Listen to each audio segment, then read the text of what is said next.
السلام علیکم، کراچی سے ڈاکٹر سلطان رضا۔ آج کا ٹاپک سی او پی ڈی یعنی کہ کرونک آبسٹرکٹیو پلمونری ڈیزیزز۔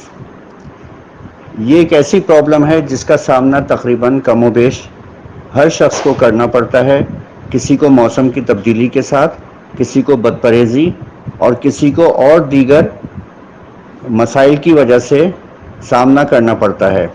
اس کی دیگر وجوہات میں اسموکنگ یعنی کہ ٹوبیکو کا زیادہ استعمال، ڈسٹ، ہوا میں گرد و غبار، ایئر پولیوشن یعنی کہ ہوا میں مختلف قسم کی آلودگی یا مختلف قسم کے فیول کے جلنے کی وجہ سے جو دھواں اٹھتا ہے، اس کی وجہ سے جو پرابلم سینے میں آتی ہے اس کو مین ریزن کہا جا سکتا ہے کہ یہ سی او پی ڈی کی اصل وجہ ہے۔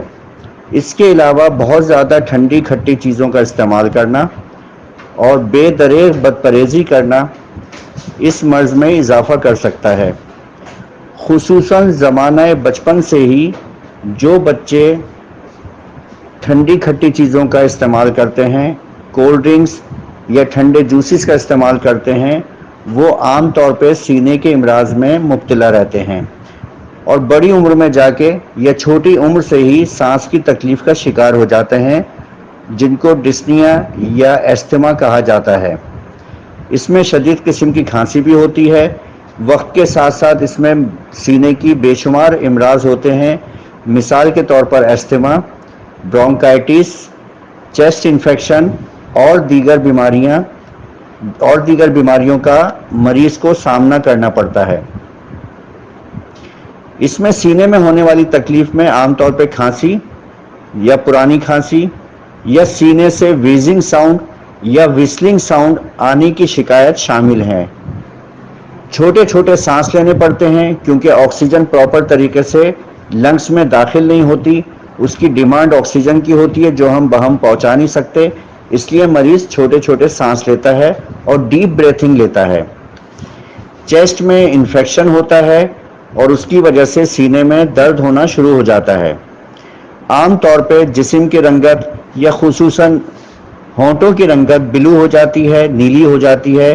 یہ اس بات کی نشاندہی کرتی ہے کہ اب سانس کی دقت شروع ہو گئی ہے اور آکسیجن پورے طریقے سے لنگس میں پہنچ نہیں رہی ہے۔ وزن کم ہو جاتا ہے۔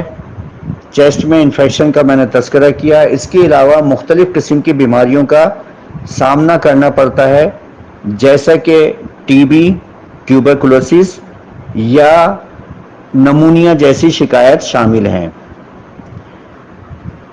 ان تکالیف کا سامنا مختلف وجوہات کی بنا پر ہوتا ہے، جیسے کہ میں نے آپ کی خدمت میں عرض کیا، خصوصاً زمانہ بچپن سے جب ہمیں نزلہ اور تھوڑی بہت کھانسی کی شکایت رہتی ہے اور پیرنٹس ان کے علاج معالجے کی طرف توجہ نہیں دیتے، اس لیے بڑی عمر میں جا کے یہ بچے سانس کے مرض کا شکار رہتے ہیں یا چینج آف ویدر کے ساتھ، موسم کی تبدیلی کے ساتھ بہت جلدی موسم سے متاثر ہو جاتے ہیں، یا پھر کچھ عرصے کے بعد سانس لینے میں تکلیف اور کھانسی کی شکایتیں عام رہنے لگتی ہیں۔ اس کو ڈائگنوز کرنے کے لیے مختلف قسم کے ٹیسٹ ہوتے ہیں، مثال کے طور پر blood, C B C, E S R اور چیسٹ کا ایکس رے۔ اس کے علاوہ بلغم کا ٹیسٹ ہوتا ہے اے ایف بی کے نام سے، اور اگر مریض کو لو گریڈ فیور یا ہائی گریڈ فیور رہنے لگتا ہے مستقل اور کھانسی کی مستقل شکایت رہتی ہے، سانس لینے میں دقت ہوتی ہے، تو اس کو ٹی بی سے متعلق بھی ٹیسٹ کرانے چاہیے۔ اس کے علاوہ ایم آر آئی اور سی ٹی اسکین کے ذریعے بھی سینے میں ہونے والی امراض کی نشاندہی کی جا سکتی ہے۔ یہ بہت بڑا چیپٹر ہے جس کو کئی مراحل میں کئی گھنٹے تک کہا جا سکتا ہے اس پر، لیکن مختصر وقت میں اس کی سمری پیش کر رہا ہوں۔ ابھی میں نے وجوہات بتائیں، اب میں آپ کی خدمت میں ٹریٹمنٹ پیش کرتا ہوں۔ اگر بچپن ہی سے یہ پرابلم رہتی ہے تو اس میں اگر سانس لینے میں دقت ہے اور بہت زیادہ بلغم سینے میں بھرا ہوا ہے جو کہ اتنی آسانی سے نکلتا نہیں ہے اور چھوٹے سانس لینے میں دقت ہوتی ہے، ایسے میں اینٹم ٹارٹ اور ایپیکاک بچوں اور بڑوں کے لیے بہت معاون ثابت ہوتی ہے اور بآسانی بلغم کو اکھیڑ کے لنگس سے نکال دیتی ہے۔ اگر گلے میں اریٹیشن ہوتی ہے، بلغم گلے میں گرتا ہے اور سینے سے بلغم کی آواز آتی ہے، اس میں کالی بائی کرومیکم بہت اچھا کام کرتی ہے۔ اگر کروپ کھانسی ہے، چہرہ سرخ ہو جاتا ہے، دورابی کیفیت ہوتی ہے، اس میں بیلاڈونا دینا چاہیے۔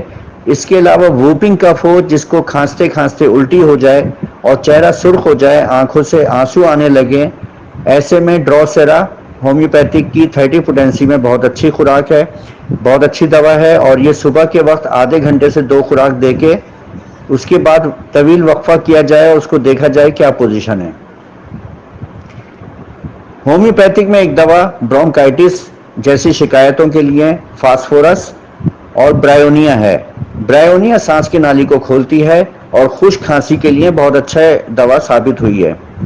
اگر ایسا مریض جس کو رات کو لیٹتے ہی کھانسی شروع ہو جاتی ہے اور خشک کھانسی ہوتی ہے، اس میں اسپونجیا بہت اچھا کام کرتی ہے۔ نوسوٹ کے طور پر اگر ہم کوئی دوا استعمال کرنا چاہیں تو اس میں ٹیوبرکلینیم 200 1 m جو کہ 15 دن کے وقفے یا 1 مہینے کے وقفے سے دی جا سکتی ہے۔ اس کے علاوہ بیسیلینیم، یہ بھی 2 ہفتے کے وقفے سے کم دینا چاہیے، 200 پوٹینسی میں اور 1 m پوٹینسی میں بہت اچھا کام کرتی ہے۔ انٹرکرنٹ میڈیسن بھی ہے۔ اس کے علاوہ میڈورائنم بھی کسی کیسز میں دی جا سکتی ہے۔ یہ نوسوٹ میں نے آپ کی خدمت میں عرض کی ہے۔ اس کے علاوہ بہت سارے مریضوں میں جو عام طور پہ کھانسی اور نزلے کی شکایت ہوتی ہے، اس کو خشک کرنے کے لیے کسی حد تک تھوجا بھی بہت اچھا کردار ادا کرتی ہے۔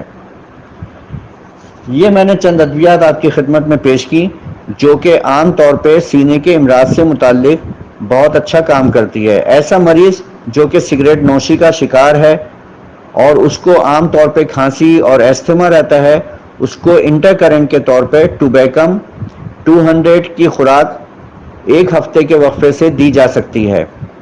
ڈسٹ الرجی کی ایک بہت اچھی دوا پوتھوس بھی ہے جو کہ 30 پوٹینسی میں یا مدر ٹنچر میں عام طور پہ دی جاتی ہے۔ اگر نزلہ دائمی ہو گیا ہے اور ناک کا گوشت بڑھ گیا ہے یا پولیپس کی پرابلم رہنے لگی ہے تو اور چھینکیں بہت آتی ہیں اور مریض کو اینٹی الرجی لینی پڑتی ہے، اس میں لمنا مائنر مدر ٹنچر میں کالی بائی کرومیکم 1 m کے ساتھ ویکلی اور لمنا مائنر مدر ٹنچر دن میں 2 سے 3 دفعہ استعمال کرنے سے ناک کا گوشت بھی اپنی حالت میں بہتر طور پہ آ جاتا ہے اور باقی پرابلم بھی الرجی اور چھینکوں کی چند دنوں میں صحیح ہونا شروع ہو جاتی ہے۔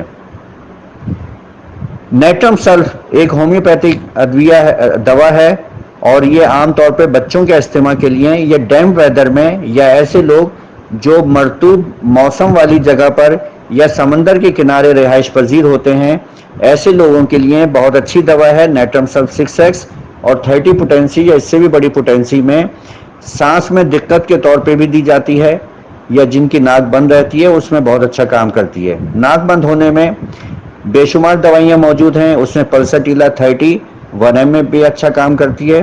اس کے علاوہ اگر کسی کو ڈیپ بریتھنگ کی پرابلم رہتی ہے، اس میں برومیم 30 پوٹینسی میں بہت اچھا کام کرتی ہے۔ سینے میں بلغم کی شکایت میں سنیگا اور سمبیوکس یہ بھی بہت اچھی دوائیاں سانس کے امراض میں دیرپا فائدے کے لیے اچھی ثابت ہوئی ہیں۔ مختصر سے وقت میں نے جتنا ہو سکتا تھا اس پرابلم کا احاطہ کیا۔ اب میں آپ کو آخر میں احتیاط بتاتا ہوں۔ بچوں اور بڑوں کو چاہیے کہ ٹھنڈی اور کھٹی چیزیں خاص طور پہ پرہیز کریں۔ وہ چیزیں جو نقصان دیتی ہیں جیسے دہی، اچار، لیموں، کیچپ وغیرہ، اس سے پرہیز کرنا چاہیے۔ چکنی تلی ہوئی چیزوں سے پرہیز کرنا چاہیے تاکہ کھانسی اور سانس کی تکلیف سے زیادہ بچا جا سکے۔ کولڈ ڈرنک اس میں بہت زیادہ نقصان دہ ہے اور پیک جوسز بھی کسی حد تک پرہیز کرنا بہتر ثابت ہوتا ہے۔ اب میں آپ سے اجازت چاہوں گا۔ Doctor Sultan Raza from Karachi.